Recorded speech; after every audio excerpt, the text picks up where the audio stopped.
नमस्कार बच्चों, मैं पीयूष राठौर एक बार फिर स्वागत करता हूं आपका स्टडी जोन क्लासेस के ऑनलाइन प्लेटफॉर्म पर। तो दोस्तों, लास्ट सेशन में हम बात कर रहे थे जो हमारे पॉलिटेक्निक सेकंड सेमेस्टर का फिजिक्स का पहला चैप्टर है ऑप्टिक्स, जिसे हिंदी में प्रकाशिकी बोल रहा था, उसके बारे में दोस्तों हमने पढ़ा था और उससे रिलेटेड कुछ कंसेप्ट हमने समझे थे। तो दोस्तों, उसी श्रृंखला में आगे बढ़ते हुए आज की क्लास हम स्टार्ट करते हैं और इस क्लास में चैप्टर को कंप्लीटली समाप्त कर दिया जाएगा। तो जिन्होंने पिछला क्लास नहीं देखी है, पिछला सेशन नहीं देखा है, वो जरूर उसे देखें, उसके बाद इसे कंटिन्यू करें। ठीक है, तो अपन सेशन को आगे बढ़ाते हैं और बात करते हैं आज की क्लास का जो हमारा पहला टॉपिक है बच्चों, वह है प्रकाश का अपवर्तन। कल की क्लास में हमने बात की थी प्रकाश के परावर्तन के बारे में बात की थी और परावर्तन से रिलेटेड नियम और कंसेप्ट हमने समझे थे। आज हम बात करेंगे प्रकाश का अपवर्तन किसे कहा जाता है, रिफ्रैक्शन ऑफ लाइट किसे कहा जाता है। तो यहाँ पे बात करें दोस्तों, इसकी डेफिनेशन की बात करें तो इसकी डेफिनेशन है, जब प्रकाश की किरण एक माध्यम से दूसरे माध्यम में प्रवेश करती है तो वह अपने पथ से विचलित हो जाती है और इस घटना को प्रकाश का अपवर्तन कहा जाता है। जब प्रकाश की किरण एक माध्यम से दूसरे माध्यम में प्रवेश करती है तो जिस पथ पर वह जाने वाली थी उस पथ पर न जाकर इधर उधर भटक जाती है, यानी अपने पथ से विचलित हो जाती है और ऐसी घटना को कहा जाता है प्रकाश का अपवर्तन। तो दोस्तों, इस डायग्राम के माध्यम से अपन समझते हैं, ये एक प्रकाश की किरण है जो ये एक माध्यम से दूसरे माध्यम में जा रही है। दोस्तों, एक कांच की पट्टिका है, कांच की पट्टिका के ऊपर एयर है यानी हवा है, और जहां पर हवा होती है, एयर होती है, उसे बोला जाता है विरल माध्यम। क्या बोला जाता है बच्चों? विरल माध्यम। और जो कांच होता है, ये कांच होता है सघन माध्यम। क्या होता है? सघन माध्यम। तो इधर विरल माध्यम है, इधर सघन माध्यम है, और कांच की पट्टिका के बाहर इधर नीचे वापस कौन सा माध्यम आ जाएगा? विरल माध्यम। इसका कंसेप्ट क्या होता है भी आप समझना अच्छे से। तो जब प्रकाश की किरण विरल माध्यम से सघन माध्यम में जाएगी तो वह अभिलंब की ओर मुड़ जाती है।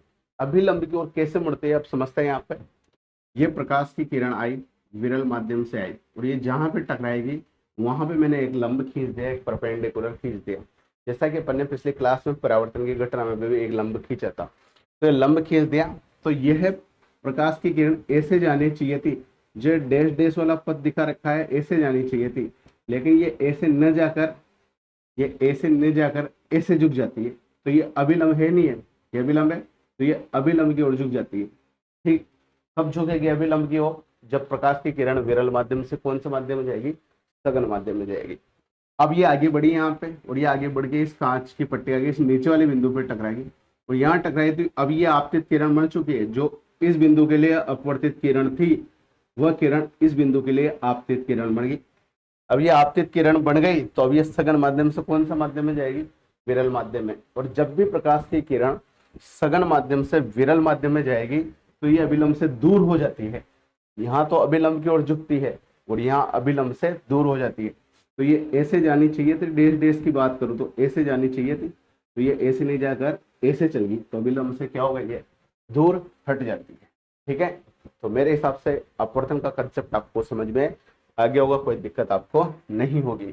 तो यहाँ पे दे रखा है कि जब प्रकाश की किरण विरल माध्यम से सघन माध्यम में जाएगी तो अभिलंब की ओर झुक जाएगी, अभिलंब की ओर मुड़ जाएगी।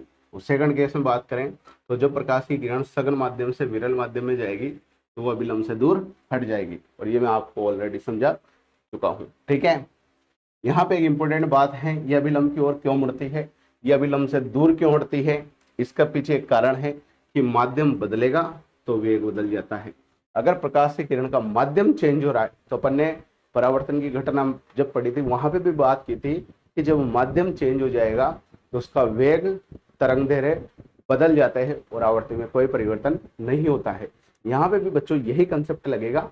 यहाँ पे माध्यम चेंज हो रहा है तो उसका वेग बदल जाएगा, तो उसके गति करने का पथ भी चेंज हो जाएगा, उसका जिस पथ के अनुसार वो गति कर रही है वो भी चेंज हो जाएगा। ठीक है, क्यों? क्योंकि वेग बदल गया माध्यम बदलने पर। ठीक है, तो यहाँ पे एक इंपॉर्टेंट नोट के माध्यम से बताया गया है कि अपवर्तन की जो घटना होती है उसमें आवर्ती फ्रीक्वेंसी में कोई चेंजेस नहीं आता, वो नहीं बदलती है, लेकिन वेग केवल वेग व तरंग दैर्ध्य बदलते हैं। ठीक है, और ये बात अपन ने लास्ट क्लास में की थी। तो ये कंसेप्ट आपको समझ में आ गया होगा, कोई दिक्कत यहाँ तक नहीं होनी चाहिए। इसके बाद हम आगे चलते हैं और आगे बात करते हैं अगले टॉपिक की। और अगला टॉपिक है बच्चों, अगर यहाँ पे आपको नहीं दिख रहा हो, लाइट की प्रॉब्लम आ रही हो, तो मैं बोल भी रहा हूँ, ठीक है, लाइट इफेक्ट आ रहा होगा यहाँ पे। तो अगला टॉपिक है हमारा अपवर्तन के नियम, और इसमें बात करेंगे स्नेल के नियम। इसकी बात करेंगे, जिस प्रकार से हमने परावर्तन के नियम के बारे में बात की थी, उसी प्रकार से बच्चों यहाँ पे हम अपवर्तन के नियम के बारे में बात करेंगे। ठीक है, तो अपवर्तन का पहला नियम तो क्या है कि आपतित किरण, अपवर्तित किरण व अभिलंब तीनों एक ही तल में होते हैं। तो परावर्तन की घटना में भी नियम ये था, बस वहां अपवर्तित किरण की जगह परावर्तित किरण आ रहा था, बाकी दो किरणें तो सेम ही थी, और एक दूसरी किरण तो सेम ही थी, और तल भी सेम ही था। तो वहां पे था कि आपतित किरण, परावर्तित किरण व अभिलंब तीनों एक ही तल में होते हैं, और यहाँ पे क्या है, आपतित किरण, अपवर्तित किरण व अभिलंब तीनों एक ही तल में होते हैं। दो तो किरणें होगी और एक तल हो गया, तीनों एक ही तल में होते हैं। दो तो किरणें होगी और एक अभिलंब हो गया, तो ये तीनों क्या रहेंगे, एक ही तल में रहेंगे। ठीक है, तो आपतित किरण, अपवर्तित किरण व अभिलंब तीन हो गए, तीनों एक ही तल में रहेंगे। तो ये नियम वहां पे भी यही था। ठीक है, यहाँ पे पिक्चर आपकी क्लियर होगी। अब दोस्तों यहाँ पे दूसरा नियम अलग आ रहा है, और दूसरे नियम का नाम जो है वह है स्नेल का नियम। ये इंपॉर्टेंट है, एग्जाम में डायरेक्ट आपसे पूछा जा सकता है कि स्नेल का नियम क्या होता है। तो स्नेल का नियम क्या होता है बच्चों, स्नेल का नियम होता है आपतन कोण की ज्या व अपवर्तन कोण की ज्या। ज्या का मतलब होता है कोण के आगे साइन लग जाता है, कोण के आगे क्या लग जाता है, साइन। ज्या का मतलब कोण के आगे साइन लग जाता है, कोज्या का मतलब होता है कोण के आगे कोस लग जाता है। तो यहाँ कोण के आगे क्या लगेगा, साइन। तो आपतन कोण की ज्या, आपतन कोण को हम आई से दर्शाते हैं, पढ़ा था लास्ट क्लास में, और अपवर्तन कोण को किससे दर्शाता है, आर से। तो साइन और आई के आगे साइन लग गया, तो ये आपतन कोण की ज्या होगी। अपवर्तन कोण के आगे साइन लग गया, तो ये अपवर्तन कोण की ज्या होगी। दोस्तों परावर्तन की घटना में जो परावर्तन कोण कहलाता था, वह यहाँ पे अपवर्तन की घटना में अपवर्तन कोण बन जाएगा। ठीक है, तो साइन आई बटा साइन आर का अनुपात जो होता है वो नियत होता है, कांस्टेंट होता है। ये किसने बोला, स्नेल ने बोला। और यहाँ पे जो कांस्टेंट होता है वो बच्चों वो होता है म्यू। क्या होता है, म्यू, जिससे प्रदर्शित किया जाता है 1 म्यू 2 के द्वारा। 1 म्यू 2 का मतलब होता है कि माध्यम 2 का अपवर्तनांक माध्यम 1 के सापेक्ष। याद रखना इसका मतलब क्या होता है, माध्यम 2 का अपवर्तनांक माध्यम 1 के सापेक्ष, और ये बराबर होता है v1 अपॉन v2 के। किसके बराबर होता है बच्चों, v1 अपॉन v2 के। यहाँ पे आपका कंसेप्ट क्लियर हो रहा होगा। ठीक है, किसके बराबर होता है, v1 अपॉन v2 के। अब दोस्तों यहाँ पे v1 और v2 क्या है, v1 जो है दोस्तों वह है अपवर्तित किरण का वेग। जो अपवर्तित किरण है फर्स्ट केस में, उसका आपतित किरण जो है उसका वेग है, और v2 है अपवर्तित किरण का वेग। ठीक है, तो v1 क्या है बच्चों, ये है आपतित किरण का वेग। एक किरण तो आएगी तो आपतित किरण, और जो जाएगी वो अपवर्तित किरण। ये आपतित किरण का वेग है, और ये दूसरा है अपवर्तित किरण का वेग। ठीक है, तो पिक्चर आपकी क्लियर होगी। और दोस्तों जो 1 म्यू 2 है, इस 1 म्यू 2 को अगर बटा में ले जाएंगे, 1 अपॉन 1 म्यू 2 लिख देंगे, तो किसके बराबर होगा, 2 म्यू 1 के बराबर हो जाएगा। यानी यहाँ 1 की जगह तो 2 आ जाएगा, 2 की जगह 1 आ जाएगा, तो ये इसका उल्टा हो जाएगा। तो 2 म्यू 1 किसके बराबर होएगा, 1 अपॉन 1 म्यू 2 के। तो ये कंसेप्ट आप याद रखना। ठीक है, तो इसका मतलब क्या है, यहाँ पे 1 लिख देता हूँ मैं, 1 नहीं लगा हुआ है यहाँ पे। तो 1 म्यू 2 का मतलब क्या है, माध्यम 2 का माध्यम 1 के सापेक्ष अपवर्तनांक। 1 म्यू 2 का मतलब क्या है, माध्यम 2 का माध्यम 1 के सापेक्ष अपवर्तनांक। किसके बराबर होता है, v1 अपॉन v2 के। v1 क्या है, आपतित किरण का वेग है, और v2 क्या है, अपवर्तित किरण का वेग। तो दोस्तों ये अपवर्तन की घटना से संबंधित नियम हो गए। पहला नियम तो यही है कि जो आपतित किरण है और जो अपवर्तित किरण है और जो अभिलंब है, ये तीनों एक ही तल में होते हैं। परावर्तन के नियम पढ़े थे, वहां पे भी अपन ये नियम पढ़ा था, वहां पे अपवर्तित किरण की जगह बस परावर्तित किरण था, बाकी आपतित किरण और अभिलंब तो वहां पे भी थे। ठीक है, कंसेप्ट क्लियर यहाँ पे होता है। और स्नेल का नियम क्या कहता है कि आपतन कोण की ज्या और अपवर्तन कोण की ज्या, ये दोनों क्या होता है, इनका अनुपात क्या होता है, कांस्टेंट होता है, नियत होता है, और ये म्यू के बराबर होता है। और म्यू क्या होता है, अपवर्तनांक होता है जो कि v1/v2 के भी बराबर होता है। और v1 क्या है, आपतित किरण का वेग, और v2 क्या है, अपवर्तित किरण का वेग। मेरे हिसाब से नियम आपको यही याद हो जाएंगे। क्लास को अगर आपने 1-2 बार देख लिया पिछली क्लास को, इस क्लास को, तो ये यूनिट, पूरी यूनिट यही याद हो जाएगी दोस्तों। तो दोस्तों आप कमेंट के माध्यम से आपकी राय जरूर साझा करें, कमेंट करते रहे कि आपको क्लास कैसी लग रही है। और साथियों अभी तक आपने चैनल सब्सक्राइब नहीं किया हो तो ये 2 चैनल हैं, एक तो स्टडी जोन क्लासेज और एक स्टडी जोन पॉलिटेक्निक क्लासेज। इन दोनों चैनलों को आप जरूर सब्सक्राइब कर लें। ये क्लास दोनों चैनलों पे चल रही है, क्योंकि बहुत से सेशन दूसरे चैनल में भी आते हैं और बहुत से सेशन इस चैनल में भी आते हैं। तो दोनों चैनल आपके लिए बहुत इंपॉर्टेंट साबित होने वाले हैं अगर कोई भी विद्यार्थी आप में से पॉलिटेक्निक कर रहा है तो। ठीक है, तो इन्हें आप जरूर सब्सक्राइब कर ले अभी सबसे पहले, ठीक है, ताकि नोटिफिकेशन आपको टाइम टू टाइम मिलते रहे। तो इसके आगे हम आगे चलते हैं, आगे बात करते हैं और बात करते हैं बच्चों अगले टॉपिक के बारे में। और अगला टॉपिक है अपवर्तन के दैनिक उदाहरण, यानी अपवर्तन की घटनाओं के कौन कौन से एग्जाम्पल हैं जो कि हमारे जीवन में काम आते हैं, जिन्हें हम रोजाना देखते हैं, अपडेट रखते हैं। तो कौन कौन से एग्जाम्पल है जो अपवर्तन से रिलेटेड है, उसके बारे में हम यहाँ पे बात करेंगे। तो पहला एग्जाम्पल बच्चों, तारों का टिमटिमाना। तो आसमान के अंदर रात के समय में जो तारे टिमटिमाते हैं वह भी अपवर्तन की घटना के कारण भी टिमटिमाते हैं। तो यहाँ बात करें अपन, तो वायुमंडल की जो परतें होती है उनका अपवर्तनांक भिन्न होने के कारण प्रकाश का अपवर्तन होता है। वायुमंडल बहुत सारी परतों से मिलकर बना होता है और वहां पे हर परत का अलग अलग अपवर्तनांक रहेगा। तो वहां पे जो प्रकाश की किरणें है वो अलग अलग कोण पर विक्षेपित होगी और अलग अलग कोण पर विक्षेपित होगी, अपवर्तित होगी। तो वह तारे जो है वह हमें टिमटिमाते हुए नजर आएंगे। तो पहला एग्जाम्पल क्या हो गया अपवर्तन की घटना का, तारों का टिमटिमाना। यहाँ से एग्जाम में डायरेक्ट पूछा जा सकता है आपसे, 1 नंबर के जो क्वेश्चन आते हैं कि तारों का टिमटिमाना कौन सी घटना है, तो कौन सी घटना है, अपवर्तन की घटना है। ठीक है, यह अपवर्तन की घटना का एग्जाम्पल है। इसके बाद दोस्तों जो सेकंड एग्जाम्पल है वह है सिक्के का ऊपर उठा हुआ दिखाई देना। दोस्तों एक गिलास लिया आपने कांच का, उसमें पानी भर दिया और उसमें सिक्के को डाल दिया, तो सिक्का बिल्कुल पेंदे में नजर नहीं आएगा, उससे थोड़ा सा ऊपर उठा हुआ नजर आएगा। या बाल्टी में भरना पानी और फुल बाल्टी भर देना, उसमें डाल के देखना, एक्सपेरिमेंट घर पे कर सकते हो। तो ये भी कौन सी घटना के कारण हुआ, अपवर्तन की घटना के कारण। तो पानी के पेंदे में रखा सिक्का अपवर्तन के कारण अपनी वास्तविक स्थिति से ऊपर उठा हुआ दिखाई देता है। ये भी कौन सी घटना थी, अपवर्तन की। इसके बाद बच्चों हम आगे चले, आगे बात करें जो तीसरा जो कंसेप्ट है वह है सूर्योदय और सूर्यास्त के समय। जब दोस्तों सूर्य उगता है तो उगने से कुछ देर पहले ही हमें दिखने लग जाता है, और सूर्य जब अस्त होता है तो अस्त होने के बाद भी कुछ देर तक हमें दिखता है। तो यह जो घटना होती है यह भी अपवर्तन के कारण ही संभव होता है ऐसा।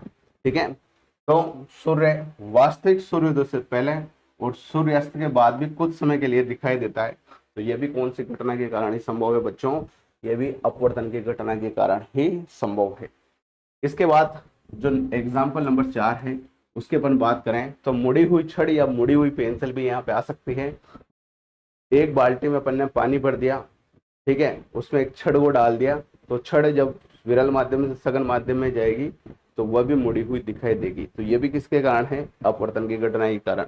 तो पानी में आंशिक रूप से, आंशिक यानी पूरी नहीं डूबी हुई, आधी डूबी हुई है और आधी ऊपर है हवा में, ठीक है, तभी माध्यम चेंज होएगा।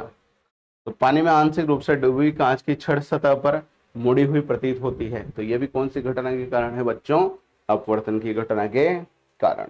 ठीक है, तो यहाँ तक कंसेप्ट आपके क्लियर हो गए होंगे, यहाँ तक कोई दिक्कत आपको नहीं होनी चाहिए। तो ये सारे एग्जाम्पल किसके थे बच्चों, अपवर्तन की घटना के एग्जाम्पल थे। इसके बाद दोस्तों हम आगे चलते हैं, आगे बात करते हैं, और आगे अगला टॉपिक जो हमारा आता है वो आता है लेंस, यानी दर्पण अपन कंप्लीट कर चुके हैं।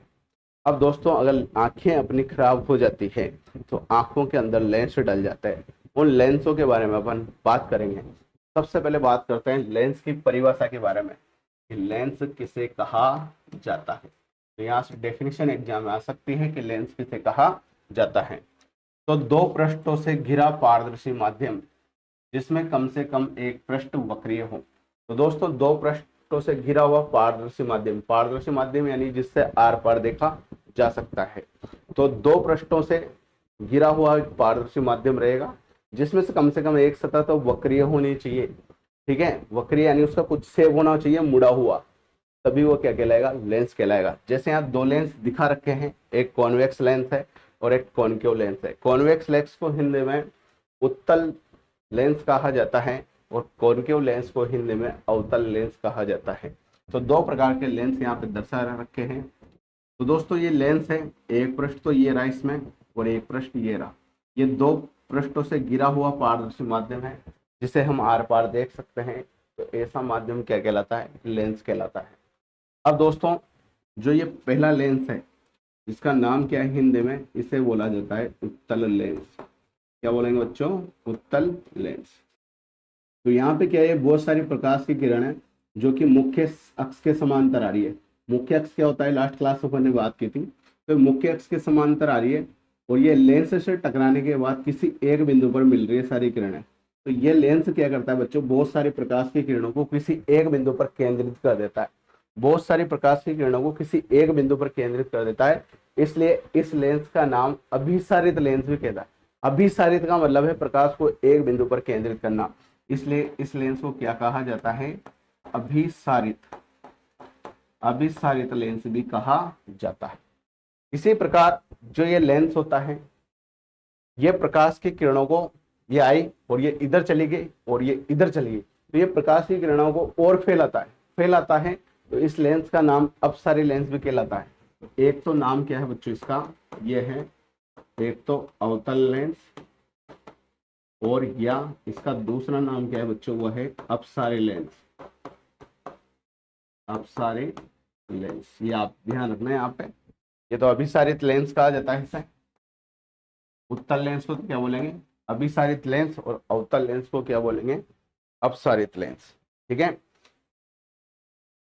तो यहाँ पे ये प्रतिबिंब बना हुआ है। इसका प्रतिबिंब कैसे बनता है लेंस से, उसके बारे में अपन आगे बात करेंगे।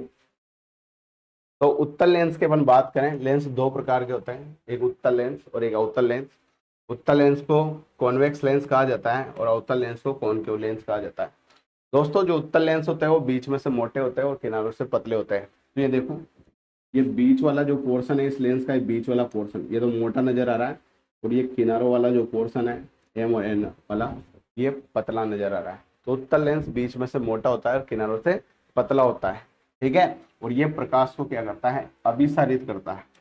प्रकाश को क्या करता है? अभिसारित, यानी प्रकाश की किरणों को एक बिंदु पर केंद्रित करता है। तो प्रकाश को क्या करेगा? ये अभिसारित करेगा। अवतल लेंस की बात करें तो बीच में से पतले होते हैं और किनारों से मोटे होते हैं। तो बीच में से देखो, ये बीच में से पतला है और ये किनारों से क्या होता है? मोटे होता है। ठीक है। तो ये प्रकाश को अपसारित करते हैं। प्रकाश को क्या करते हैं ये बच्चों? अपसारित करते हैं। अपसारित यानी फैलाते हैं, इसलिए इसे अपसारित लेंस कहा जाता है। तो मेरे हिसाब से ये दोनों प्रकार के लेंस और लेंस की परिभाषा आपके क्लियर हो गए होंगे। इसके बाद हम आगे चलते हैं और आगे बात करते हैं अगले टॉपिक के बारे में। और अगला टॉपिक है बच्चों यहाँ पे लेंस के उप प्रकार। हमने लेंस के प्रकार के बारे में बात करा। लेंस के प्रकार में उत्तल लेंस और अवतल लेंस है। अब उनके भी प्रकार है अलग अलग प्रकार के, तो उस टॉपिक के बारे में अपन बात करेंगे, लेंस के उप प्रकार। तो दोस्तों उत्तल लेंस के प्रकारों की बात करें तो उत्तल लेंस भी तीन प्रकार के होते हैं। एक तो होता है उभय उत्तल। उभय उत्तल का मतलब होता है दोनों पृष्ठ उत्तल होते हैं, उसके दोनों पृष्ठ क्या होते हैं? उत्तल होते हैं। उत्तल यानी ऐसा वाला पृष्ठ, ये उत्तल लेंस था, तो ये जो ये ऐसा पृष्ठ होता है इसे उत्तल बोला जाता है। तो दोनों पृष्ठ क्या होते हैं उसके? उत्तल होते हैं, तो वह उभय उत्तल लेंस कहलाता है। समतोलोत्तल यानी दोनों त्रिज्याएं तो समान होगी, उनकी दोनों त्रिज्याएं क्या रहेगी? समान रहेगी। लेकिन इसमें क्या होगा, ये याद रखो कि ऐसा लेंस जब जो ये जो लेंस है इसका एक पूरा गोला तो ये रहेगा और एक इस वाले का पूरा गोला ये रहेगा। दो गोलों के कुछ पोर्शन को काट के आपस में मिलाएंगे, उससे लेंस बनेगा। तो एक गोले की त्रिज्या तो इस वाले गोले की त्रिज्या कहलाएगी, एक गोले की त्रिज्या इस दूसरे वाले गोले की त्रिज्या कहलाएगी। अगर इन दोनों गोलों की त्रिज्या सेम हो जाएगी तो इनसे जो लेंस बनेंगे वह लेंस कौन सा लेंस कहलाएगा? समोत्तल। नाम याद रखना, समोत्तल लेंस कहलाएगा। ये उभय उत्तल और वो कौन सा कहलाएगा? समोत्तल। इसके बाद जो तीसरा लेंस होता है उत्तल लेंस, वो कौन से प्रकार का होता है? समतलोत्तल। समतलोत्तल नाम अच्छे से याद रखना। इसमें क्या रहेगा? एक पृष्ठ तो समतल रहेगा और एक पृष्ठ उत्तल रहेगा। यानी लेंस किस प्रकार का बनेगा इसमें? इसमें तो पहले वाले में तो दोनों उत्तल रहेंगे, इसमें दोनों गोलों की त्रिज्या समान रहेगी जिससे भी ये लेंस बने, और उसमें एक सतह तो समतल रहेगी लेंस की, और एक सतह उत्तल रहेगी, ये उत्तल। तो ये एक पृष्ठ तो उत्तल रहेगा इसका, इस लेंस का एक पृष्ठ तो उत्तल रहेगा, और एक पृष्ठ क्या रहेगा, समतल रहेगा। तो इस लेंस का नाम क्या रहेगा, समतल उत्तल। ठीक है, क्लियर है। इसके बाद अवतल लेंस भी तीन प्रकार के होते हैं। अगर दोनों पृष्ठ अवतल रहेंगे, ये एक पृष्ठ अवतल, ये दूसरा पृष्ठ भी अवतल, और ये बीच में से ऐसा, तो ये भी अवतल पृष्ठ, ये भी अवतल पृष्ठ, तो उस लेंस का नाम क्या होगा, उभयावत्तल। क्या होगा, उभयावत्तल। अगर दोनों की त्रिज्याएं जिस प्रकार उसमें समान थी इसमें भी समान रहेगी तो समावत्तल कहलाएगा। और एक पृष्ठ समतल रहेगा और एक पृष्ठ अवतल रहेगा तो वो कौन सा लेंस कहलाएगा, समतल अवतल कहलाएगा। ठीक है, तो ये याद रखना, दोनों तीन तीन प्रकार के होते हैं और किसके क्या कंडीशन है ये आपको अच्छे से याद होना चाहिए। ठीक है बच्चों, तो मेरे हिसाब से यहाँ तक कंसेप्ट आपका क्लियर हो गया होगा, यहाँ तक कोई दिक्कत आपके मन में नहीं चल रही होगी। इसके बाद हम आगे बढ़ते हैं, आगे बात करते हैं अगले टॉपिक की, और ये इंपॉर्टेंट है, हालांकि पूरा चैप्टर ही इंपॉर्टेंट है, अच्छे से आपको समझना है। तो अगला टॉपिक हमारा आता है बच्चों, वो आता है लेंस शब्दावली। लेंस से संबंधित शब्दावली कौन कौन सी है, और छिन्न परिपाटी। छिन्न परिपाटी आपको अच्छे से ध्यान रखनी है। ठीक है, इसके बाद दोस्तों इसमें पहला टॉपिक अपन बात करें प्रकाशिक केंद्र की।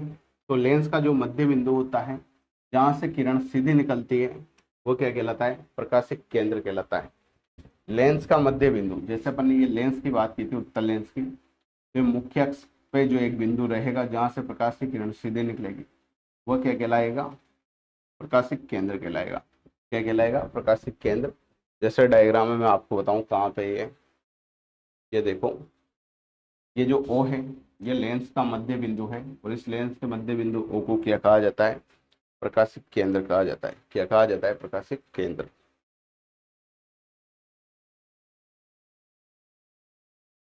ठीक है, तो यहाँ बीचों बीच लेंस का मध्य बिंदु क्या कहलाएगा, प्रकाशिक केंद्र कहलाएगा। इसे O से या C से अपन प्रदर्शित कर सकते हैं। प्रथम फोकस बिंदु की यहाँ पे बात करें तो यहाँ पे दो फोकस बिंदु होते हैं लेंस के अंदर। दर्पण के अंदर तो एक ही फोकस बिंदु था, हालांकि वहां पे भी दो होते हैं, लेकिन अपन ने बात एक ही की थी क्योंकि वहां पे एक का ही यूज किया जाता है जनरली। यहाँ पे किसकी बात की जाती है, दो फोकस बिंदु होते हैं। प्रथम फोकस जहाँ पे किरणें परावर्तन के बाद समांतर हो जाती है। द्वितीय फोकस समांतर किरणें जहाँ मिलती है, जहाँ पे परावर्तन के बाद, जिस बिंदु से परावर्तन के बाद किरणें मुख्य अक्ष के समांतर हो जाएगी। जब प्रकाश की किरणें फोकस बिंदु से गुजरती है F1 से, तो इससे गुजरने के बाद वो क्या हो जाती है, मुख्य अक्ष के समांतर हो जाती है, उसे प्रथम फोकस बिंदु F1 कहा जाता है। और जहां पर जो पहले से ही मुख्य अक्ष के समांतर प्रकाश किरणें हैं और वो परावर्तन के बाद जिस बिंदु पर मिलती है वह बिंदु कहलाता है द्वितीय फोकस बिंदु F2। तो जब प्रकाश की किरणें परावर्तन के बाद मुख्य अक्ष के समांतर हो जाएगी तो वह तो प्रथम फोकस बिंदु कहलाएगा, और जब समांतर प्रकाश किरणें किसी बिंदु पर मिल जाएगी तो वह द्वितीय फोकस बिंदु कहलाएगा। ये आप ध्यान रखना। छिन्न परिपाटी की दोस्तों यहाँ पे बात करें तो प्रकाश सदैव बाईं ओर से दाईं ओर जाता है। प्रकाश सदैव कहाँ से कहाँ जाएगा, बाईं ओर से दाईं ओर, यानी जो वस्तु रखी हुई रहेगी वो इधर ही रखी हुई रहेगी, तो इधर से प्रकाश की किरण जाएगी इधर जाएगी, ये कहाँ से कहाँ जा रही है, बाईं ओर से दाईं ओर जा रही है। ये ध्यान रखना। आपतित किरण की दिशा में दूरियां धनात्मक ली जाती है। दोस्तों जब ये लेंस है और लेंस के इधर वस्तु रखी हुई रहेगी तो आपतित किरण इधर ही आएगी, और तुम जानते हो इधर x का मान, हालांकि जो अपन कोऑर्डिनेट सिस्टम पढ़ते हैं मैथमेटिक्स के अंदर तो वहाँ इधर तो x पॉजिटिव होता है और इधर x नेगेटिव होता है। ठीक है, लेकिन यहाँ पे कंसेप्ट अलग है। इसके इधर की जो दूरियां रहेगी वो तो पॉजिटिव ली जाएगी, धनात्मक ली जाएगी, और इधर की जो दूरियां है वह नेगेटिव ली जाएगी। ठीक है, ये बात ध्यान रखना। अब यहाँ पे उत्तल लेंस की फोकस दूरी की अपन बात करें, ठीक है, ये तो कोऑर्डिनेट सिस्टम था, लेकिन ये लेंस के हिसाब पर डिपेंड करेगा कि कौन सा लेंस है। ठीक है, अगर लेंस के कंसेप्ट को आप याद नहीं रखना चाहते कि लेंस का डिपेंड क्या करेगा तो छोड़ो, आप तो जैसे आपने कोऑर्डिनेट सिस्टम में देखा है वैसे याद रख लो कि जो ये कोऑर्डिनेट सिस्टम है, इस कोऑर्डिनेट सिस्टम में ये एक्स और ये वाई एक्स है, ये एक्स का मान इधर धनात्मक रहेगा और इधर एक्स का मान ऋणात्मक रहेगा, ये रहता है। तो यहाँ लेंस के अंदर भी वैसा ही याद कर लो ताकि आपको झंझट ही नहीं रहेगी लेंस के कंसेप्ट से रिलेटेड, ये याद रखो। ठीक है, जो लेंस की इधर दूरियां रहेगी वो धनात्मक रहेगी, एक्स का मान धनात्मक रहेगा, और जो लेंस के इधर जो दूरियां रहेगी वो ऋणात्मक रहेगी। इधर x का मान नेगेटिव रहेगा। ठीक है, जब लेंस आएगा तो लेंस के केस में अपन बात कर लेंगे। क्लियर है यहाँ तक पिक्चर? तो मेरे हिसाब से ये कंसेप्ट आपको समझ में आ गया होगा।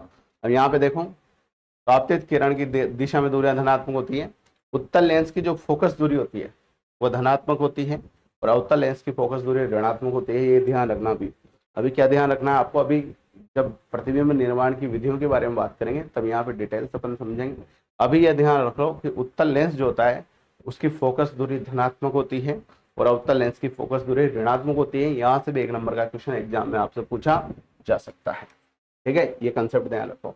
और आपतित किरण की दिशा में अगर दूरियां रहेगी तो वो भी क्या रहेगी, धनात्मक। और ये कंसेप्ट याद रख लो, कोऑर्डिनेट सिस्टम में इधर x का मान धनात्मक, इधर x का मान ऋणात्मक होता है, इधर y का मान धनात्मक होता है, इधर y का मान ऋणात्मक होता है। मेरे हिसाब से यहाँ तक का कंसेप्ट आपका क्लियर हो गया होगा, यहाँ तक कोई डाउट आपके मन में नहीं होगा। इसके बाद हम आगे चलते हैं, आगे बात करते हैं। जिस प्रकार से हमने दर्पण से प्रतिबिंब निर्माण की विधियां देखी थी, अलग अलग केस देखे थे, उसी प्रकार से यहाँ से लेंस से भी प्रतिबिंब के निर्माण की अपन बात करेंगे। ठीक है, तो प्रतिबिंब का निर्माण कैसे होता है, यहाँ पे भी 6 स्थितियां हैं दोस्तों। ठीक है, तो केस स्पष्ट जो है उसमें वस्तु कहाँ रहेगी, अनंत पर रहेगी। तो इसका प्रतिबिंब कहाँ बनेगा, F2 पर बनेगा। कहाँ बनेगा, F2 पर। तो इधर देखो केस स्पष्ट में ये अनंत से प्रकाश की किरणें आ रही। ये डायग्राम कैसे बनते हैं मैंने लास्ट क्लास में आपको बताया था। तो ये अनंत से प्रकाश की किरणें आ रही है और ये लेंस से टकराने के बाद, उत्तल लेंस से टकराने के बाद किसी एक बिंदु पर मिल रही है। ये F1 है, यहाँ पे ये F2 आएगा। ये यहाँ पे तो इधर तो F1 है और इधर F2 आएगा। तो ये परावर्तन के पश्चात F2 पर मिल रही है, द्वितीय फोकस बिंदु पर मिल रही है। और जहाँ मिलेगी वहीं प्रतिबिंब बनेगा और प्रतिबिंब एक बिंदुवत बन रहा है। वहां पे भी बिंदुवत बना था, यहाँ पे भी बिंदुवत बन रहा है। तो जब वस्तु अनंत पर रहेगी तो प्रतिबिंब F2 पर बनेगा और जब वाकई में बढ़ेगा तो वास्तविक प्रतिबिंब कहलाएगा। और मैंने बताया था वास्तविक प्रतिबिंब हमेशा उल्टा ही बनता है। तो प्रतिबिंब वास्तविक बनेगा, उल्टा बनेगा और बहुत छोटा बनेगा, एक बिंदुवत बनेगा, जैसे अपन ने लास्ट क्लास में बात की थी। ये केस स्पष्ट हो गया, ये केस सेकंड, ये केस थर्ड और ये केस फोर्थ और ये केस 5 और ये केस 6। केस सेकंड की बात करें तो जब वस्तु 2F2 से परे है, यानी 2F2 से बाहर की 2F1 से बाहर की ओर हो। तो दोस्तों पहले तो ये डायग्राम देखो सेकंड, इधर F1 होता है और F1 के थोड़ी सी दूर 2F1 होता है। ठीक है, इधर F2 होता है और F2 से थोड़ी सी दूर 2F2 होता है। ठीक है, वहां वक्रता केंद्र होता था C, यहाँ वक्रता केंद्र ना होकर वक्रता केंद्र भी आएगा हालांकि, लेकिन यहाँ पे F1 और F2 भी होते हैं, आपको ध्यान रखना है। तो जो 2F1 है उससे बाहर वस्तु रखी हुई है, इस 2F1 पे अपन वक्रता केंद्र भी बोल सकते हैं। जैसे वहां दर्पण में वक्रता केंद्र बोल सकते हैं, यहाँ वक्रता केंद्र न बोलकर F1 और 2F1 से प्रदर्शित करेंगे। ये ध्यान रखना, किसके केस में, लेंस के केस में। तो जो वस्तु रखी हुई है 2F1 से बाहर की ओर रखी हुई है, तो एक प्रकाश किरण मुख्य अक्ष के समांतर आएगी और इस लेंस से टकराने के बाद फोकस बिंदु से गुजरेगी। इसी प्रकार एक प्रकाश की किरण इस प्रकाशिक केंद्र जो होता है O उस पर आपतित होगी और जो इस पर आपतित होगी वह बिना विचलित हुए सीधी निकल जाएगी वापस। ठीक है, बिना विचलित हुए क्या निकल जाएगी, सीधी निकल जाएगी। और ये दोनों प्रकाश की किरण जिस बिंदु पर टकराएगी वहां पे प्रतिबिंब बनेगा और उस बिंदु को इससे मिला देंगे। तो इससे उल्टा प्रतिबिंब वहां पे बन रहा है और प्रतिबिंब कहाँ बन रहा है, F2 और 2F2 के बीच में। ये क्या है, यहाँ पे यहाँ F2 है और ये क्या है 2F2, इन दोनों के बीच में क्या बनेगा, प्रतिबिंब बनेगा।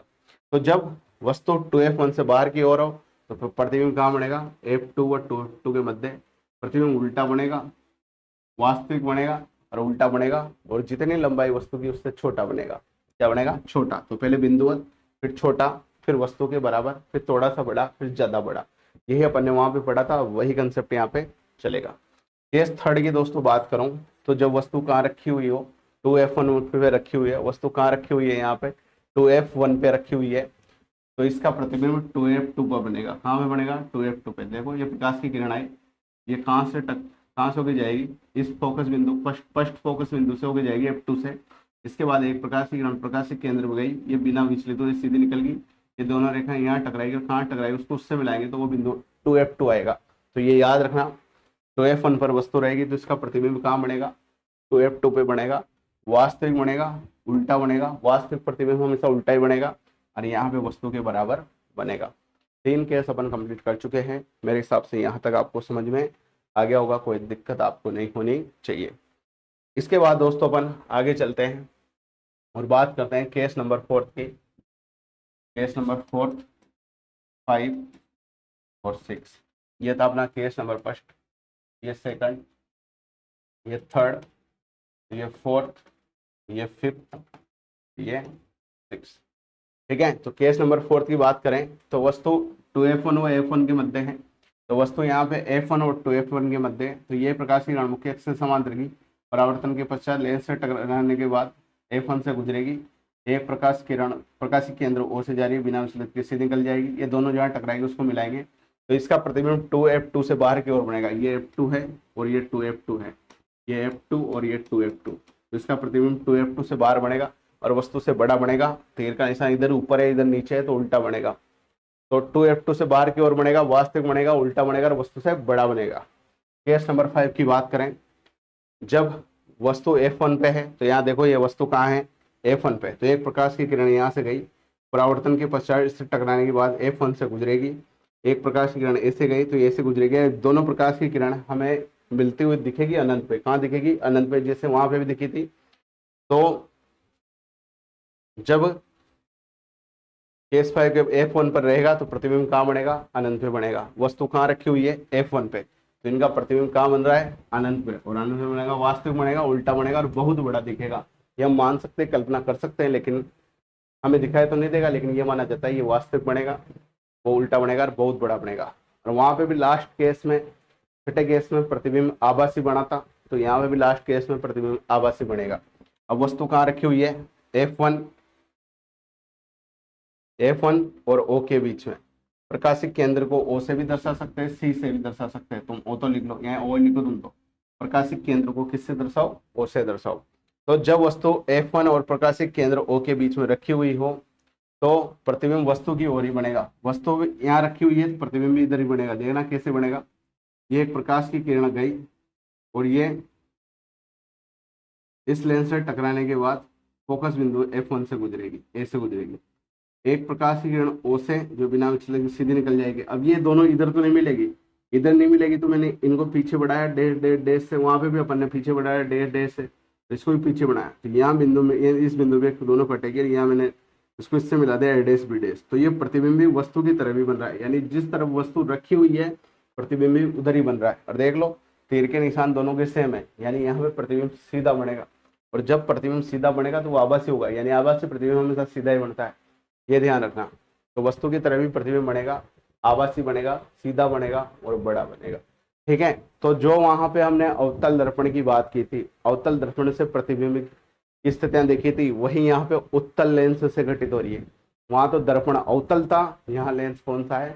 उत्तल लेंस है। ये ध्यान रखना बच्चों। ठीक है, तो मेरे हिसाब से यहाँ तक कंसेप्ट आपके क्लियर होंगे और यहाँ तक समझ में आपको आ गया होगा। किसी प्रकार की कोई समस्या आपको नहीं होनी चाहिए।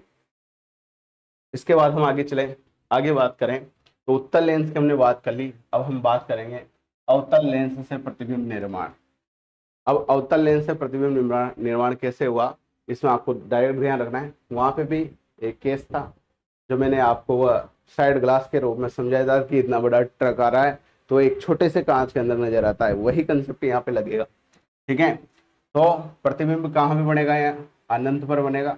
नहीं, वस्तु जब अनंत पर रखी हुई, केस स्पष्ट के पर यहाँ बात करें, वस्तु जब अनंत पर रखी हुई हो तो इसका प्रतिबिंब F पर बनेगा, फोकस बिंदु पर बनेगा। और ये याद रखना है, यहाँ पे आभासी बनेगा। आभासी बनेगा वही सीधा ही बनता है, आभासी प्रतिबिंब में से सीधा बनता है और बहुत छोटा बनता है। कैसा बनता है? बहुत छोटा। इसकी स्थिति आपके सिलेबस में नहीं दर्शा रखी है, तो बस आपको डायरेक्ट ध्यान रखना है। सेकंड केस है, हालांकि डायग्राम, हाँ तो डायरेक्ट ध्यान रखना है आपको। ये लेंस दे रखे हैं यहाँ पे। तो जब वस्तु अनंत व C के मध्य हो, ठीक है, इसका प्रतिबिंब F व C के मध्य बनेगा और आभासी बनेगा, सीधा बनेगा और छोटा बनेगा। तो बस तुम तो ये याद रखना, ये जो लास्ट लाइन है ये इंपॉर्टेंट है इसमें। बाकी जो उत्तल लेंस की 6 कंडीशन है वो ज्यादा इंपॉर्टेंट है। वहां पे भी एक ही केस था और डायरेक्ट याद रखना था जहां पे हमने उत्तल दर्पण की बात की थी। यहाँ पे भी एक केस है, यहाँ 2 केस है, लेकिन ये आपको ध्यान रखना है कि और ये नोट वाला। अवतल लेंस सदैव आभासी, सीधे और छोटे प्रतिबिंब ही बनाता है। ये सबसे इंपॉर्टेंट लाइन है कि जो अवतल लेंस है बच्चों वो हमेशा आभासी प्रतिबिंब बनाएगा, और आभासी प्रतिबिंब हमेशा सीधा होता है और छोटा प्रतिबिंब ही बनाता है। वहां पे उत्तल दर्पण की बात की थी, तो उत्तल दर्पण आभासी सीधा और छोटा प्रतिबिंब बनाता था। इतना बड़ा ट्रक में कांच, साइड के कांच में छोटे से कांच नजर आ जाता है, तो छोटा ही बना प्रतिबिंब। और आभासी हो रहा है, वो थोड़ी वो ट्रक उस कांच के अंदर चल रहा होगा, वो तो आभासी हो रहा है, तो प्रतिबिंब कौन सा है? आभासी। क्लियर है? पिक्चर क्लियर है? और ट्रक सीधा है तो सीधा ही नजर आता है, उसके टायर ऊपर नजर नहीं आते और ऊपर का पोर्शन नीचे नजर नहीं आता, तो प्रतिबिंब कौन सा बनता है? सीधा। ठीक है, तो मेरे हिसाब से ये पिक्चर आपकी क्लियर होगी। इसके बाद दोस्तों ये इंपॉर्टेंट फॉर्मूला है, और यहाँ से न्यूमेरिकल एग्जाम में आ सकता है इन फॉर्मूलों से। तो फॉर्मूले आप अच्छे से याद रखें, ठीक है। और फॉर्मूले में किसको क्या कहा जाता है ये भी आप अच्छे से ध्यान रखें, तो आपके कंसेप्ट क्लियर हो जाएंगे। तो वहां पे दर्पण सूत्र था, तो यहाँ लेंस सूत्र आ रहा है, वहां बीच में प्लस था, दर्पण सूत्र में बीच में प्लस था, यहाँ लेंस सूत्र में बीच में माइनस आ रहा है। तो वहां यहाँ सूत्र क्या रहेगा? 1/f बराबर 1/v माइनस 1/u। एफ क्या है दोस्तों? फोकस दूरी है, ये मैंने वहां पे बता दिया था। एफ फोकस दूरी है, वी जो है वो प्रतिबिंब की ध्रुव से दूरी थी वहां पे, यहाँ प्रतिबिंब की प्रकाशिक केंद्र से दूरी है। वी क्या है यहाँ पे? वी है प्रतिबिंब की प्रकाशिक केंद्र से दूरी, प्रकाशिक केंद्र से दूरी। और दोस्तों यहाँ पे u क्या है? u है वस्तु की प्रकाशिक केंद्र से दूरी। वहां तो ध्रुव से दूरी थी, यहाँ पे प्रकाशिक केंद्र से दूरी है। एक ये लेंस निर्माता सूत्र है, ठीक है, ये डायरेक्ट एग्जाम में आपसे पूछा जा सकता है। तो दोस्तों यहाँ पे v और u का मान दे देगा और f का मान पूछ लेगा, या f और v का मान दे देगा, u का मान पूछ लेगा। तो ये फॉर्मूला आपको याद होना चाहिए। और एक फॉर्मूला ये भी है 1/f बराबर mu minus 1 into 1/r1 minus 1/r2। तो यहाँ पे जो म्यू है बच्चों ये अपवर्तनांक है, म्यू क्या है यहाँ पे? अपवर्तनांक। एफ क्या है? एफ फोकस दूरी है, क्या है? एफ फोकस दूरी। और R1 वक्रता त्रिज्या है, R1 R2 क्या है? वक्रता त्रिज्या है, क्योंकि लेंस में दो गोलाकार पृष्ठ होते हैं तो दोनों की त्रिज्या रहेगी R1 और R2। इसे लेंस निर्माता सूत्र कहा जाता है। एग्जाम पूछा जा सकता है कि लेंस निर्माता सूत्र लिखिए, तो ये सूत्र आपको लिखना है, ठीक है। क्लियर है यहाँ तक? इसके बाद दोस्तों मैं आगे बात करूं तो आगे लेंस समता, अगला टॉपिक है हमारा लेंस समता। इसे लेंस समता कहा जाएगा, उसके बारे में बात करेंगे, ठीक है। तो फोकस दूरी के व्युत्क्रम को लेंस समता कहा जाता है, और इसे पी से दर्शाया जाता है, और इसका मात्रक डायोप्टर होता है। दोस्तों ये बहुत इंपॉर्टेंट है, काफी इंपॉर्टेंट टॉपिक है ये, इसे आपको अच्छे से ध्यान रखना है कि फोकस दूरी के व्युत्क्रम को, यानी फोकस दूरी का व्युत्क्रम होता है फोकस दूरी का उल्टा, फोकस दूरी का उल्टा यानी 1/f। तो 1/f को क्या कहा जाता है? लेंस की क्षमता कहता है, लेंस की क्षमता कहा जाता है, और इसे स्मॉल पी से दर्शाते हैं, स्मॉल पी या कैपिटल पी भी मान सकते हैं। तो पी बराबर क्या होता है? 1/f। तो ये लेंस की क्षमता का फॉर्मूला आ गया। पी क्या है यहाँ पे? लेंस की क्षमता, लेंस की क्षमता, ठीक है। तो यहाँ से डायरेक्ट न्यूमेरिकल भी आ सकता है, फोकस दूरी दे देगा और उससे पूछेगा लेंस की क्षमता ज्ञात करो। तो ये फॉर्मूला अगर आपको याद होगा तो लेंस की क्षमता आप ज्ञात कर सकते हो। लेंस की क्षमता का मात्रक याद रखना है, ये भी एग्जाम में डायरेक्ट पूछ लिया जाता है, बहुत सी बार इंपॉर्टेंट है। तो लेंस की क्षमता का मात्रक होता है बच्चों डायोप्टर। क्या होता है? डायोप्टर। तो P बराबर 1/f, और f पीछे कोष्टक में m लिखा हुआ है, m का मतलब होता है मीटर, यानी यहाँ पे इस फॉर्मूले में जो फोकस दूरी रहेगी वो मीटर में रहेगी। इसमें रहेगी मीटर में। अब दोस्तों हमारे पास दो लेंस है, उन दोनों लेंसों को अपन ने आपस में जोड़ दिया, उनको कंबाइंड कर दिया, उनका कॉम्बिनेशन बना दिया। तो यहाँ पे संयोजन करेंगे, लेंस का संयोजन करेंगे, तो संयोजन का जो सूत्र रहेगा लेंस की क्षमता का वो रहेगा P बराबर P1 प्लस P2। ये पहले लेंस की लेंस क्षमता है और ये दूसरी लेंस की लेंस क्षमता है, जिनको अपन ने आपस में कंबाइंड किया। तो P बराबर क्या रहेगा? P1 plus P2। और एक फॉर्मूला, अगर वो दोनों लेंस, एक लेंस ये है, एक लेंस ये है, ये दोनों लेंस स्मॉल डी दूरी पर रखे हुए हैं, अगर ये दोनों लेंस स्मॉल डी दूरी पर रखे हुए हैं तो उस केस में P का फॉर्मूला ये यूज किया जाएगा, P1 plus P2 minus D into P1 into P2। D क्या है? दोनों लेंसों के बीच की दूरी है, और P1 P2 क्या है? पहले लेंस और दूसरे लेंस की लेंथ क्षमता। तो ये कुछ फॉर्मूले जो कि इंपॉर्टेंट है, जो डायरेक्ट एग्जाम में आपसे पूछे जा सकते हैं या इन पे न्यूमेरिकल भी पूछे जा सकते हैं। अब दोस्तों यहाँ पे अगला जो टॉपिक आ रहा है हमारा वह है पूर्ण आंतरिक परावर्तन। क्या है? पूर्ण आंतरिक परावर्तन, जिसे इंग्लिश में बोला जाता है टोटल इंटरनल रिफ्लेक्शन वगैरह। ठीक है, वो आपको ध्यान रखना है। तो पूर्ण आंतरिक परावर्तन की अपन बात करें तो इसमें सबसे पहले बात करें क्रांतिक कोण की। क्रांतिक कोण क्या होता है इसके अपन बात करें तो क्रांतिक कोण इंपॉर्टेंट टॉपिक है, यहाँ से एग्जाम में डायरेक्ट क्वेश्चन आ सकता है। तो पूर्ण आंतरिक परावर्तन पहले क्रांतिक कोण की अपन बात करेंगे। तो सघन माध्यम में वह आपतन कोण जिस पर विरल माध्यम में अपवर्तन कोण 90 डिग्री हो जाए। तो दोस्तों जब प्रकाश की किरण सघन माध्यम से विरल माध्यम में जाएगी तो सघन माध्यम में वह आपतन कोण, ये सघन माध्यम में ये वाटर और ये हवा है, तो हवा जो है ये तो है दोस्तों विरल माध्यम। हवा तो कौन सा माध्यम कहलाएगी? विरल माध्यम। और कांच या पानी की बात करें तो यह है सघन माध्यम। कौन सा माध्यम है? सघन माध्यम। तो जो प्रकाश की किरण सघन माध्यम से विरल माध्यम में जाएगी तो क्रिटिकल एंगल जो होता है वो ऐसा कोण होता है जब प्रकाश की किरण इस आपतन की कंडीशन में अभिलंब के साथ जो कोण बना रही है उसके बाद ये अपवर्तन कोण है ये 90 डिग्री हो जाए। यानी ये प्रकाश की किरण जब सघन माध्यम से विरल माध्यम में जा रही थी तो पहले ये θ1 कोण बना रही थी और जब अपवर्तित हो रही थी तो कोण θ2 था। तो कोण कौन सा था? θ2। ठीक है, लेकिन अगर इस θ1 का मान ऐसा मान हो कि इस θ2 का मान 90 डिग्री हो जाए, यानी जो अपवर्तन कोण है इसका मान 90 डिग्री हो जाए, तो उस कंडीशन में जो आपतन कोण होता है, उस कंडीशन में जो आपतन कोण होता है वो क्रांतिक कोण कहलाता है। क्या कहलाता है? क्रांतिक कोण। और उससे किससे दर्शाते हैं? θc से। सी का मतलब होता है क्रिटिकल एंगल। क्या होता है? क्रिटिकल एंगल, इसलिए θc से उसे प्रदर्शित करते हैं। तो यहाँ पे यह डेफिनेशन है कि सघन माध्यम में वह आपतन कोण, ये सघन माध्यम ही है, तो सघन माध्यम में वह आपतन कोण जिस पर विरल माध्यम में अपवर्तन कोण का मान 90 डिग्री हो जाए, या अपवर्तन कोण का मान 90 डिग्री हो जाए तो आपतन कोण क्या कहलाएगा? क्रांतिक कोण कहलाएगा, क्रिटिकल एंगल कहलाएगा। अब दोस्तों जो टोटल इंटरनल रिफ्लेक्शन है, पूर्ण आंतरिक परावर्तन है, इसकी शर्तें हैं। पहली शर्त क्या है कि प्रकाश सघन माध्यम से विरल माध्यम में ही जाना चाहिए। प्रकाश की जो किरण है वो सघन माध्यम से विरल माध्यम में ही जाना चाहिए, तभी पूर्ण आंतरिक परावर्तन की घटना घटित हो सकती है। तो पहली शर्त ये होगी। दूसरी शर्त की बात करूं दोस्तों मैं, दूसरी शर्त है आपतन कोण क्रांतिक कोण से ज्यादा होना चाहिए। यानी आपतन कोण का मान जो है आई, ये ग्रेटर देन होना चाहिए आईसी से। आईसी क्या है? क्रांतिक कोण है। क्रांतिक कोण को अपन θc से या आईसी से भी दर्शा सकते हैं। तो दूसरी कंडीशन ये है, इसकी दूसरी शर्त यह है कि आपतन कोण का जो मान है वह क्रांतिक कोण से ज्यादा होना चाहिए।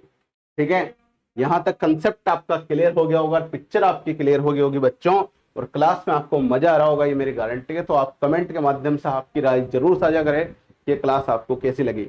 और दोस्तों ये यूट्यूब पर अंतिम क्लास अब नहीं, फिजिक्स के डेमो क्लास के रूप में। हालांकि बहुत से विद्यार्थियों के तो पेपर आने वाले हैं क्योंकि उन्होंने पढ़ाई लेट स्टार्ट करी है।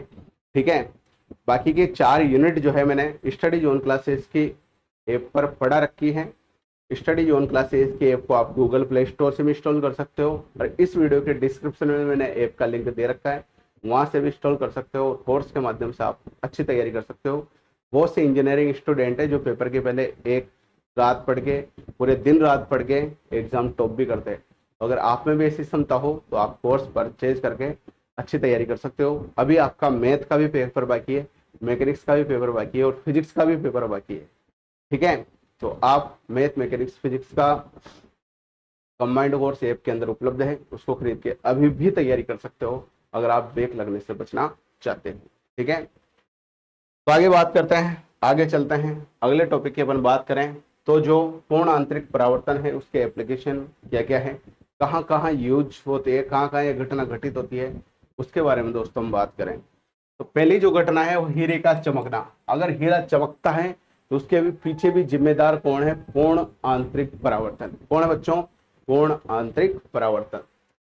तो हीरे का क्रांतिक कोण बहुत कम होता है, और ये डायरेक्ट पूछ लिया जाता है कि हीरे का क्रांतिक कोण कितना होता है। तो हीरे का क्रांतिक कोण 24.4 डिग्री होता है। डायरेक्ट एग्जाम में क्वेश्चन बन सकता है यहाँ से, तो याद रखना तो हीरे का क्रांतिक कोण बहुत कम 24.4 डिग्री होता है, जिसमें प्रकाश बार बार बार बार पूर्ण परावर्तित होकर बाहर आता है। यानी बार बार उसका क्या होता है, परावर्तन होता है। बार बार क्या होगा, पूर्ण आंतरिक, नाम क्या है, पूर्ण आंतरिक परावर्तन, यानी बार बार क्या होगा, इसमें परावर्तन होगा। ठीक है, तो हीरे का क्रांतिक कोण बहुत कम होता है, 24.4 डिग्री होता है, जिसमें प्रकाश बार बार पूर्ण परावर्तित होकर कहाँ आता है, बाहर आता है। दूसरी घटना की बात करें, मरीचिका, मर्ग मरीचिका। यानी दोस्तों जब गर्मी के दिनों में आप सड़क पे चलते होंगे, फोर व्हीलर में बैठ के या मोटरसाइकिल में बैठ के, तो बहुत दूर ऐसा लगता है कि सड़क पर पानी है, लेकिन वहां जाते हैं तो एक्चुअल में पानी नजर नहीं आता। तो वो पानी जो आपको नजर आता है आंखों के सामने, वो भी पूर्ण आंतरिक परावर्तन की घटना के कारण ही संभव होता है। तो गर्मी में रेगिस्तान में पूर्ण आंतरिक परावर्तन के कारण फेड का उल्टा प्रतिबिंब जल स्रोत का भ्रम देता है। तो दोस्तों जब रेगिस्तान में आप घूमने जाओगे गर्मी के दिनों में, तो वहां पे ऐसा लगेगा कि पानी के अंदर फेड है और वो उल्टा नजर आ रहा है। ठीक है, तो ये घटना भी पूर्ण आंतरिक परावर्तन के कारण ही संभव होती है। इसके बाद तीसरे एग्जाम्पल की अपन बात करें तो पानी में बुलबुले का चमकना, पानी के अंदर बुलबुला चमक रहा है, तो अभी पूर्ण आंतरिक परावर्तन की घटना के कारण ही चमक रहा है। तो पानी में वायु के बुलबुले पर प्रकाश के पूर्ण आंतरिक परावर्तन के कारण वो चमकता हुआ दिखाई देता है। तो ये पूर्ण आंतरिक परावर्तन की घटना है। इसके बाद दोस्तों अपन आगे चले, तो ये लास्ट टॉपिक है इस चैप्टर का, जो कि वेरी इंपॉर्टेंट है। यहाँ से एग्जाम में क्वेश्चन आएगा सही, या तो 3 नंबर में या 8 नंबर में। तो आपको पहले तो ये डायग्राम अच्छे से बनाना है और ये थ्योरी लिखनी है, ये एग्जाम की संभावना बहुत ज्यादा है। तो दोस्तों यहाँ पे 3 प्रकार की लेयर होती है, और कौन सी लेयर का क्या काम होता है ये अपन बात करेंगे। डायग्राम है ऑप्टिकल फाइबर का, किसका बात, ऑप्टिकल फाइबर का। इसकी संरचना की बात करें तो इसमें करोड़ होते हैं, उन करोड़ का उच्च अपवर्तनांक 1.7 होता है बी त्रिभाग का। तो यहाँ पे जो कोर होती है इसमें, ये बाहरी कोर होती है और ये अंदर की कोर होती है। तो अंदर की जो कोर होती है बच्चों, इसमें उसका अपवर्तनांक 1.7 होता है। क्लैडिंग की बात करें तो क्लैडिंग का अपवर्तनांक 1.5 का आवरण होता है। इस जो यहाँ पे ये बात की जा रही है इसकी कोर की, इस कोर के बाहर एक आवरण रहेगा जिससे ये कोर ढकी हुई रहेगी। ठीक है, उसका अपवर्तनांक 1.5 होता है। सुरक्षा आवरण प्लास्टिक का बाहरी कवर इस पे लगा दिया जाता है, जिससे इसकी कोई खराबी नहीं होती है। इसका सिद्धांत क्या होता है, ये तो डायग्राम बन गया, डायग्राम कैसा होता है और कौन से पार्ट का अपवर्तनांक क्या होता है ये आपको लिखना है। ठीक है, मैं बिल्कुल मस्त तरीके से शॉर्ट एंड स्वीट आपको पढ़ा रहा हूँ। आपकी किताब में तो ग्रंथ लिख रखा है भयंकर चीजें, ऐसी फालतू की चीजें भी लिख रखी है जिनका कोई सेंस नहीं है। तो आप ये क्लास को अच्छे से देखें और एग्जाम में झंडे गाड़ के आओगे, मेरी गारंटी है। ठीक है, तो यह पूर्ण आंतरिक परावर्तन पर कार्य करता है। जो ऑप्टिकल फाइबर है, जो प्रकाशिक तंतु है, ये पूर्ण आंतरिक परावर्तन की घटना पर कार्य करता है। प्रकाश सिग्नल बिना ऊर्जा हानि के कई किलोमीटर तक गति करता है। जैसे यहाँ पे प्रकाश की किरण आई, फिर इसके अंदर गई, फिर यहाँ से ये ऐसे चल गई, ऐसे चल गई, ऐसे चल गई, ऐसे चल गई। तो यहाँ पे इस जो कोर है, इस अंदर वाली कोर के अंदर इस प्रकाश की जो किरण है उसका बार बार परावर्तन होता है, और बार बार परावर्तन होगा फिर लास्ट में बाहर निकलेगी, और बार बार परावर्तन होने की घटना को पूर्ण आंतरिक परावर्तन कहा जाता है। तो यहाँ लिख देना, है basic operation in optical fibre है। Light entering the fibre within the angular range will undergo total internal reflection and travel down the fibre. तो यहाँ से इस कोर के, यहाँ से प्रकाश की किरण एंटर कर रही है फाइबर के अंदर। ठीक है, और इसका बार बार परावर्तन होकर यहाँ बाहर निकल जाएगी। तो टोटल इंटरनल रिफ्लेक्शन हो रहा है अंदर इसका, और हायर इंडेक्स कोर है, ये अंदर वाले का अपवर्तनांक 1.7 है। बाहर जो आवरण होता है अंदर वाली कोर का अपवर्तनांक 1.7 है, और बाहर जो ये आवरण है इसका अपवर्तनांक 1.5 होता है। अंदर वाली कोर अलग होती है, बाहर वाली कोर अलग होती है। इसको सुरक्षा प्रदान करने के लिए प्लास्टिक का कवर लगाया जाता है। ठीक है, बस ये याद रखना है आपको। ये डायग्राम बना दे और इसका बार बार परावर्तन होता है, उसी घटना के कारण पूर्ण आंतरिक परावर्तन पर कार्य करता है। जो ऑप्टिकल फाइबर है, प्रकाशीय तंतु है, पूर्ण आंतरिक परावर्तन की घटना पर कार्य करता है। प्रकाश सिग्नल बिना ऊर्जा हानि के, यहाँ पे जो प्रकाश की किरण जा रही है इसके अंदर इसमें एनर्जी, किसी प्रकार की एनर्जी लॉस नहीं होगी। जिस प्रकार से प्रकाश की किरण ने जिस तीव्रता के साथ एंटर किया है, उसी तीव्रता के साथ, उसी इंटेंसिटी के साथ प्रकाश बाहर निकलेगा। यानी इसमें ऊर्जा लॉस, एनर्जी लॉस बिल्कुल भी नहीं होता है। तो ये डायग्राम बनाना अच्छे से, ये सारे पॉइंट अच्छे से लिखना और ये थ्योरी लिख देना। ठीक है, और थोड़ी बहुत थ्योरी अपने हिसाब से आप जोड़ सकते हो, इतने समझदार तो आप हो। ठीक है, तो साथियों ये टॉपिक यहाँ पे अपना कंप्लीट होता है। लास्ट टॉपिक इस चैप्टर का है वह है प्रकाशीय तंतु के उपयोग, यानी ऑप्टिकल फाइबर के उपयोग कहाँ है, कहाँ इसका उपयोग किया जाता है। ठीक है, तो दूर संचार यानी टेलीकम्युनिकेशन में ऑप्टिकल फाइबर की केबलें बिछाई जाती है। जहाँ पे नेट की जरूरत होती है, इंटरनेट की जरूरत होती है, वह इंटरनेट आपके घरों में आ रहा है, मोबाइल में आपका इंटरनेट आ रहा है, तो ऑप्टिकल फाइबर केबलों के थ्रू ही आ रहा है। ठीक है, तो दूर संचार में टेलीकम्युनिकेशन में इसका यूज किया जाता है, चिकित्सा के सेक्टर में इसका यूज किया जाता है, और विद्युत संकेतों यानी इलेक्ट्रिक फील्ड के सेक्टर में भी प्रकाशीय रूप में भेजने के लिए भी इसका यूज किया जाता है। जो ऑप्टिकल फाइबर केबलें लगाई जाती है लाइट के लिए, वहां पे भी इसका यूज किया जाता है। और ये अपन पढ़ चुके परावर्तन के नियम, आई कोण आई बराबर कोण आर, स्नेल का नियम और लेंस समता का मात्रक डायोप्ट्रिक, ये इंपॉर्टेंट है। तो दोस्तों धन्यवाद। ये अपनी unit number first polytechnic second semester physics के यूनिट नंबर फर्स्ट जिसका नाम था ऑप्टिक्स, ये शानदार तरीके से आपका कंप्लीट हो गया होगा। और दोस्तों जिन्होंने ऐप के माध्यम से कोर्स खरीद के तैयारी कर रहे हैं जो बच्चे, उस ऐप के अंदर मैंने यूनिट नंबर फर्स्ट में इस चैप्टर की पीडीएफ डाल दी है। जो भी अपन ने पढ़ा है उस पीडीएफ को भी एक बार आप अच्छे से पढ़ लो, अच्छे से देख लो और एग्जाम आप फोड़ के जाओ। ठीक है, तो आने वाले एग्जाम के लिए आपको बेस्ट ऑफ लक। आशा करता हूँ आपका एग्जाम अच्छा जाए। दोस्तों पॉलिटेक्निक सेकंड सेमेस्टर के नए सिलेबस में ये मात्र यूनिट थी जो अपडेट थी, बाकी 4 यूनिट पिछले सिलेबस की थी तो वो अपनी पहले ही कंप्लीट हो चुकी थी, ये 1 यूनिट बच रही थी, अब ये भी कंप्लीट हो चुकी है। तो आशा करता हूँ ये क्लास आपको बढ़िया लगी होगी और आने वाले एग्जाम के लिए क्लास आपकी रामबाण साबित होगी। और मैं आशा करता हूँ आपके बेक ना लगे, बिना बेक के आपके। और जो भी विद्यार्थी जिन्होंने कोर्स नहीं खरीदा ऐप के अंदर, लेकिन वो चाहता है कि मैं कोर्स खरीद के अभी भी एक रात में झंडे गाड़ सकता हूँ और एग्जाम को फोड़ सकता हूँ, तो ऐप को इंस्टॉल करके कोर्स खरीद के अभी भी तैयारी कर सकता है। मैथ का, मैकेनिक्स का और फिजिक्स का इंडिविजुअल कोर्स भी ऐप के अंदर उपलब्ध है और तीनों का कंबाइंड कोर्स भी ऐप के अंदर उपलब्ध है। जैसे भी आपको पढ़ाई करने वैसे आप कर सकते हो। तो ठीक है सो दोस्तों, आज के सेशन को यहीं समाप्त करते हैं। जल्दी मिलेंगे एक और नए सेशन के साथ। बहुत बहुत धन्यवाद आपका। जय हिंद, जय भारत। हालांकि ये यूनिट मैंने पीडीएफ के माध्यम से समझाई है, पीपीटी के माध्यम से समझाई है और बहुत सी यूनिटों को भी मैंने इस प्रकार ऐप के अंदर समझा रखा है। ठीक है, तो ठीक है, best of luck, thank you very much.